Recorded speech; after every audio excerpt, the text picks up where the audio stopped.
নমস্কার, কেমন আছেন সবাই? আশা করি ভালো আছেন। আসামে আমি বর্ধমানে একটা নতুন পর্বে আপনাদের স্বাগত জানাই। তো সকাল, সকাল ভাইফোঁটার স্পেশাল মেনু ছিল লুচি আর আলুর তরকারি।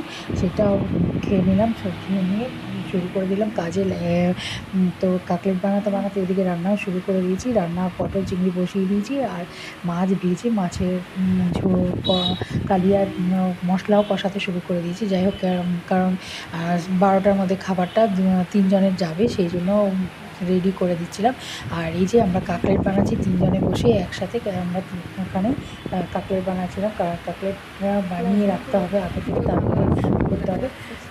তো যাই হোক বাকি অনেক কিছুই রান্না ছিল, সে তো মেনুটা দেখলেই বুঝতে পারবে। তো সেই কাটলেট বানাতে, বানাতে এদিকে খাবারও মোটামুটি রান্না প্রায় হয়েই এসছে।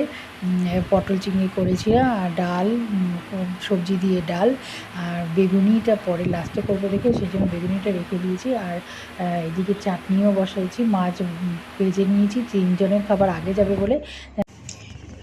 মেনুতে ছিল ফিশ ফ্রাই, রাইস, ডাল, বেগুনি, ফুলকপি ভাপা, পটল চিংড়ি, ফিশ কারি, চিকেন কষা, চাটনি, পাঁপড়, পায়েস, রাজভোগ, আইসক্রিম, মশলা কোল্ড ড্রিঙ্কস।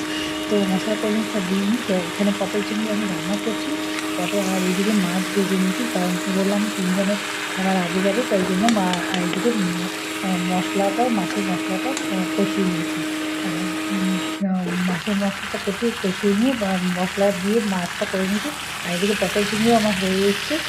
তারপর প্যাকিং করেছি। প্যাকিংটা যদিও আমি ভিডিও করেছিলাম, কিন্তু দেখাতে পারিনি, দেখাতে পারছি না, কারণ হয়তো ডিলিট হয়ে গেছে। ৩ জনের খাবার আগে যাবে।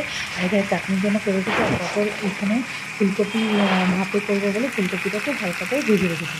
তো আর মশলা এদিকে রেডি করেছি। আর এই হলো আমার রান্না। খানাটা কেমন হয়েছে অবশ্যই জানাবে। ভাতের সাথে লেবু লঙ্কা আর বেগুনি আর কাটলেট, আর এদিকে ডাল, ফুলকপি ভাপা, পটল চিংড়ি, মাছের কালিয়া, তারপর হচ্ছে চিকেন, আর ওদিকে পাঁপড়, চাটনি, পায়েস, আর স্যালাডও দিয়েছিলাম, আর আইসক্রিম আর কোল্ড ড্রিঙ্কস। এই ছিল থালাতে। ব্যাস, কেমন লাগলো অবশ্যই জানিও। এত কিছু যখন রান্না করেছি আমরা কেন খাবো না, সেই জন্য আমরাও থালা নিয়ে সাজিয়ে বসে পড়েছি। ভালো লাগলে অবশ্যই লাইক করে দিও আর জানিও কেমন হয়েছে ভিডিওটা। দেখা হবে আবার নেক্সট ভিডিওতে। ততক্ষণ যেন বাই। সবাই ভাইফোঁটা নিশ্চয়ই ভালোভাবে কাটিয়েছো।